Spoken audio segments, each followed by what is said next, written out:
Hello friends, कैसे हैं आप सब। सो वेलकम बैक इन रंग रंग के लास्ट पार्ट में आप सभी ने सुना कि ज़ारा और शाफी के बीच में बैडमिंटन का बहुत अच्छा कंपटीशन चल रहा था और दोनों काफ़ी अच्छे से खेल रहे थे। 5-6 मिनट तक बिना ड्रॉप किए एक दूसरे के साथ ट्यूनिंग मैच करते हुए, कोऑर्डिनेशन मैच करते हुए बहुत अच्छे से खेल रहे थे और सब इस इंतज़ार में थे कि कौन हारता है, किसका गिरेगा। तो एक तरफ से शावी के नाम की वोटिंग चल रही थी और एक तरफ से ज़ारा के नाम की वोटिंग चल रही थी। दोनों बहुत ही ध्यान से बैडमिंटन खेल रहे थे और जब भी नज़र एक दूसरे को देखती तो दोनों के फेस पे स्माइल आ जाती। तभी नेहा और रोशनी ने कहा, यार मुझे तो नहीं लगता इन दोनों में से कोई भी हारने वाला है। इतना टाइम हो गया है और ये लोग खेलते ही जा रहे हैं, खेलते ही जा रहे हैं। हद हो गया यार, कोई तो हारो, पता तो चले।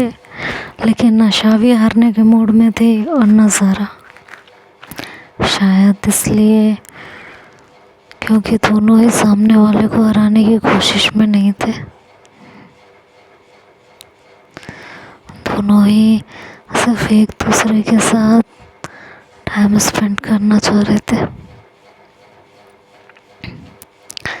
एक दूसरे के साथ इस मोमेंट को भी जीना चाह रहे थे। शायद यही रीज़न था कि दोनों बड़ी अदब के साथ सिर्फ बैडमिंटन पे ध्यान दे रहे थे, सिर्फ और सिर्फ बैडमिंटन खेल रहे थे। धीरे धीरे आधा घंटा बीत चुका था और फिर 1 घंटा भी बीता और दोनों खेल ही जा रहे थे। दोनों थक के चूर हो चुके थे, दोनों के हाथ दुखने लगे थे और कॉलेज बंद होने का भी टाइम हो गया था। बीच बीच में बस पानी पीने के लिए ब्रेक लिया था, लेकिन दोनों में से कोई हार नहीं रहा था। अंत में कॉलेज बंद होने का टाइम हुआ तो मैम ने कहा, अच्छा बस करो, पता चल गया दोनों में से कोई नहीं हारने वाला, तो चलो अब सब लोग अपने अपने हॉस्टल जाओ, बहुत टाइम हो चुका है। तब जाके कहीं मैच बंद हुआ। मैच बंद होके सब लोग हॉस्टल के लिए निकल गए थे। हॉस्टल में निकलने के बाद ज़ारा शावी के रूम में आई काफ़ी टाइम बाद।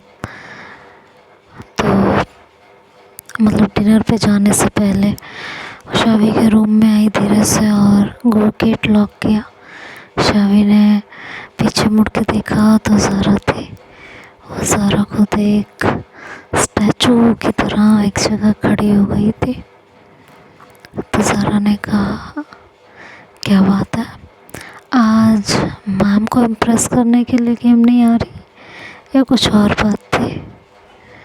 शावी ने मुस्कुरा के ज़ारा को देखा, उसके करीब गई और ज़ारा की कमर में हाथ डाल के उसे लिटरली घुमा के दीवार से लगाया और खुद के बदन को उसके बदन से सटा दिया और कहने लगी कि ना मैम के नज़रों में अपनी इमेज बनाना चाहते थे और ना ऐसा था कि हमें गेम जीतना चाहते थे, बस बात एक ही थी। अच्छा, और वो क्या बात थी, ज़रा हम भी तो सुने। बात सिर्फ ये थी कि आपके साथ उस पल को एंजॉय कर रहे थे, समझे। और आपको हरा के कौन सा जग जीत लेते, हमें तो आपका दिल जीतना था। बस जो हम जीत चुके हैं, इसके अलावा और कुछ नहीं, समझे। अच्छा, सच में यही बात है। यही बात है। लगता तो नहीं है। आप ही बता दीजिए, आपको कैसे यकीन दिलाएं। सीरियसली, हमें सिर्फ आपकी नज़रों में ऊंचा उठना है। बाकी दुनिया मेरे बारे में क्या सोचती है मुझे फ़र्क नहीं पड़ता। और गेम में आपको ना हराने का एक यही रीज़न था। ओह अच्छा, मतलब तुम ये कहना चाहती हो कि तुम हमें हरा सकती थी। हाँ, क्योंकि इतने बुरे खिलाड़ी हम भी नहीं हैं। अच्छा, तो मेरे गेम से आपको ये एहसास हो गया कि हम बुरे खिलाड़ी हैं? नहीं जी, बिल्कुल नहीं। तभी तो आपके साथ खेलने में मज़ा आ रहा था। वैसे देखा जाए तो हम दोनों में से शायद ही कोई एक दूसरे को हरा पाता, क्योंकि हम दोनों के गेम की ट्यूनिंग काफ़ी अच्छी जमी हुई थी। तो ज़रा कहती है बात तो सही है, चलो डिनर पे चलता है। शावी कहती है आप चलिए, मैं आती हूँ। ओके ओके, ये कह के ज़रा जाने लगती है। तो शावी उसे एक बार फिर से अपने करीब करती है और उसके होठों पे अपने होठों को रखती है, उसे किस करती है और फिर ज़रा वहाँ से डिनर के लिए चली जाती है। थोड़ी देर में शावी भी डिनर के लिए जाती है और वहाँ सब बैठ के एक साथ डिनर करते हैं।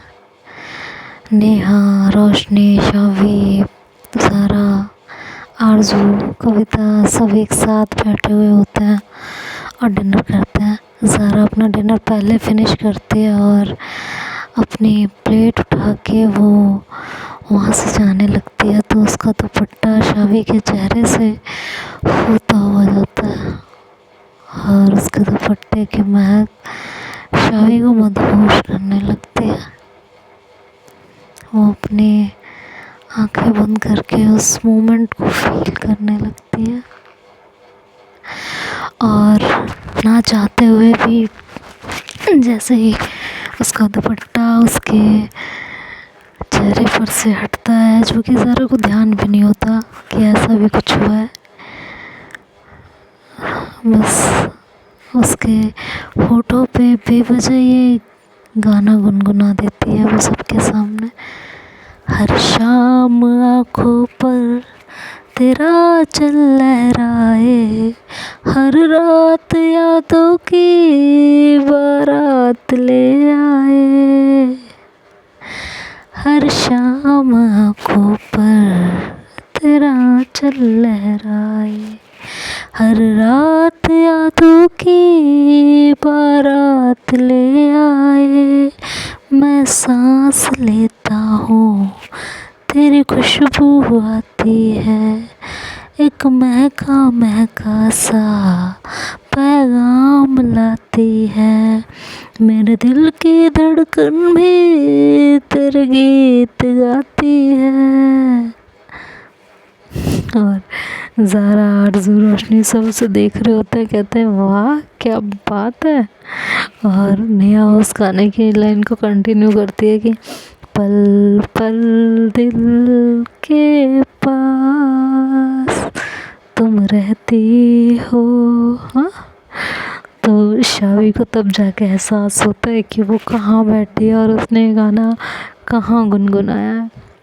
उसकी आवाज़ सुन के ज़ारा भी पीछे मुड़ के उसे देखती है और उसके बाद उसकी नज़र सब पे पड़ती है तो काफ़ी एम्बैरस फील करती है और वहाँ से प्लेट रख के हैंड वॉश करके निकल आती है और बाहर आके हंसती है और कहती है ये भी ना हद हो गई है, इन्हें होश ही नहीं होता किसी चीज़ का।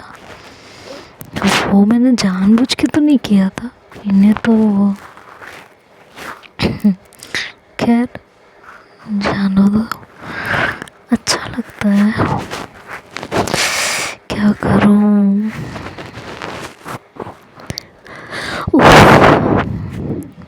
मज़ा ही आ गया जब ये मेरी इस तरह तारीफ़ करते हैं, मेरे लिए तड़पते हैं, मेरे लिए तरसते हैं, तो कसम से बहुत मज़ा आता है। और ये सब बातें करते हुए वो छत पर चली जाती है। थोड़ी देर बाद एक एक करके सब छत पर आके वॉक करने लगते हैं। इधर शाबी भी आती है और वो ज़ारा को देख के मैसेज करती है कि शाम आ गई, रात का इंतज़ार है। ज़ारा ने वॉक करते हुए ही उसे मैसेज का रिप्लाई किया कि जब इतना इंतज़ार कर ही लिया है तो थोड़ा सा और कर लीजिए। और नीचे एक लाइन लिखी कि थोड़ा इंतज़ार का मज़ा लीजिए, थोड़ा इंतज़ार का मज़ा लीजिए। और शाबी उसे देख कर स्माइल करती है और कहती है हाँ, अब इसके सिवा और कर भी क्या सकते हैं, बस यही रह गया है, इंतज़ार इंतज़ार और इंतज़ार। और नीचे लाइन लिखते हैं कि इंतज़ार कब तक हम करेंगे भला, तुम्हें प्यार कब तक ना करेंगे भला जिंदगी। ये वाला सॉन्ग सुना होगा काफ़ी लोगों ने। तो ऐसे ही मैसेज पर बातें करते हुए वो वॉक कर रही होती है। तभी वहाँ रोशनी आती है और कहती है क्या कर रही हो? तो कहती है कुछ नहीं।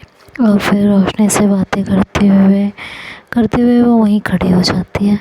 शाबी ने अपनी जैकेट पहनी हुई होती है और कॉलर को सीधा ऊपर तक बंद करे रखती है हिक्के की वजह से। और तभी उसे खड़ा देख ज़ारा वहाँ से आती है और अचानक से शाबी के पीछे खड़े होकर उसके जैकेट के पॉकेट में हाथ डाल देती है। और ज़ारा अपने फेस को शाबी के कंधे पर रख लेती है। उसे अपने इतना करीब पाके शाबी की सांसें अटक जाती हैं, वो भी सबके सामने। ज़ारा कहती है कि क्या बातें चल रही हैं? रोशनी कहती है कुछ नहीं, बता रहे थे कि आकृति से बात हुई है, जल्दी ही वो वापस आ जाएगी। अच्छा है यार, फिर तो वैसे सुना है कि अंकल आंटी आ रहे हैं ज़ारा, तो कब आएंगे? ज़ारा ने कहा जल्दी ही आ जाएंगे। क्यों यार, कुछ अच्छा नॉनवेज मंगाना ना। ज़ारा कहती है कि मंगा तो देते यार, पर यहाँ आते आते ख़राब हो जाएगा। तो रोशनी कहती है हाँ ये भी है। इधर शाबी के इतना करीब होकर ज़ारा का बोलना शाबी के लिए किसी सर्द हवा के झोंके जैसा था। वैसा ही झोंका जो दो पहाड़ियों के बीच से आ रहा हो। इस ठंडे झोंके ने कुछ पल के लिए शाबी को बर्फ की तरह जमा दिया था। रोशनी ने जब शाबी को नोटिस किया तो कहा तुम्हें क्या हो गया, ऐसा लग रहा है जैसे सांप सूंघ गया हो। तभी नेहा और आरजू भी उन्हें देख के उनके पास ही आ गए। नेहा ने कहा क्या चल रहा है भाई, सब एक साथ ही हो, क्या बातें कर रहे हो? रोशनी ने कहा शाबी को देख रहे हैं। इसे क्या हुआ, इसे क्यों देख रहे हो? तभी शाबी ने खुद को संभालते हुए कहा कि कुछ नहीं दी, हमें क्या होगा। पर शाबी के चेहरे पर घबराहट की लकीरें साफ दिख रही थी। आरज़ू ने कहा कि अच्छा, अगर कुछ नहीं हुआ है तो आज सुबह से ये कपड़ों का क्या चक्कर चल रहा है, ज़रा ये बताओ। नेहा ने कहा हाँ यार, बिल्कुल सही कहा तूने, हमने भी देखा है, सुबह इसका, फिर हाई नेक, और अभी भी जैकेट बिल्कुल पैक करके पहनी है। ये चक्कर हमें भी समझ नहीं आ रहा। डिनर टाइम पे भी नोटिस किया, लेकिन हमने सोचा चलो अभी वॉक करने जाएंगे तभी इनसे पूछेंगे। इधर ज़ारा ये सब सुन सुन के उसके होठों की स्माइल बढ़ती जा रही थी। उसे शावी को सब परेशान कर रहे थे, उसे बड़ा मज़ा आ रहा था। शावी ने कहा दी वो थोड़ी ठंड थी ना, इसलिए बस। रोशनी ने कहा तुम्हारी ये बात ना हजम नहीं हो रही है। आज सुबह से तुम्हें ठंड बहुत ज़्यादा लग रही है और हमें ये बिल्कुल हजम ही नहीं हो रहा। जो लड़की हमेशा आधी खुली जैकेट में घूमती थी, जैकेट पहनने के बाद भी उसे आधी खोल के रखती थी, आज उसको अचानक से इतनी ठंड कि सुबह पहले स्कार्फ, उसके बाद हाई नेक, उसके बाद अभी जैकेट, वो भी फुल पैक्ड।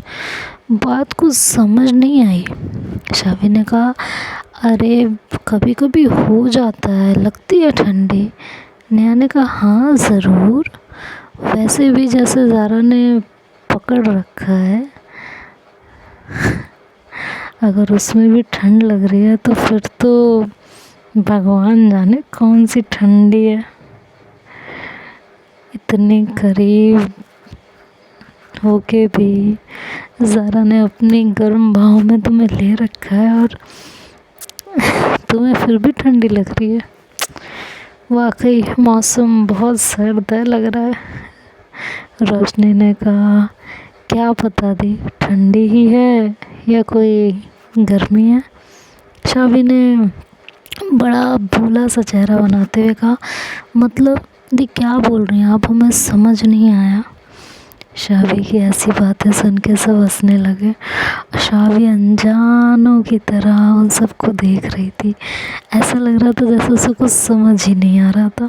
तभी आरजू ने कहा क्यों मजाक बना रहे हो बच्चे का, कोई ना, हम तेरी गर्मी दूर कर देते हैं। हाँ, ये बोल के आरजू ने शावी के जैकेट की तरफ हाथ बढ़ाया और ज़ारा, जैसे ही शावी हल्की सी पीछे हुई तो ज़ारा के हाथ उसके पॉकेट से निकल गए और वो भी पीछे हो गई। अब शावी की सांसें अटक गई थी कि आखिर अब क्या किया जाए। इधर रोशनी ने कहा हाँ यार, इसको मेरा ना ये समझ नहीं आ रहा, चेक तो करना पड़ेगा, आखिर कुछ हुआ है ऐसा लग रहा है जो ये छुपाना चाह रही है, लेकिन हुआ क्या है ये समझ में नहीं आ रहा। ये कहते हुए रोशनी और आरजू दोनों आगे बढ़ रहे थे और शावी एक एक कदम बस पीछे जा रही थी और कह रही थी कुछ नहीं हुआ है, हमें सर्दी लग रही है भाई और कोई बात नहीं है। वो और कोई बात है ही नहीं। इधर आरजू के हाथ शावी के जैकेट की चैन की तरफ बढ़ने लगे थे और नेहा ने भी कहा पकड़ो यार इसे, आज तो हम भी देखेंगे आखिर ये छुपा क्या रही है, इससे इतनी ठंडी क्यों लग रही है। जब मौसम इतना सर्द था तब भी आधी खुली जैकेट में घूम रही थी, अब भी क्या हो गया है। तो देखते हैं आगे क्या होगा, ये तो नेक्स्ट पार्ट में सुनेंगे। तब तक के लिए बाय बाय, टेक केयर।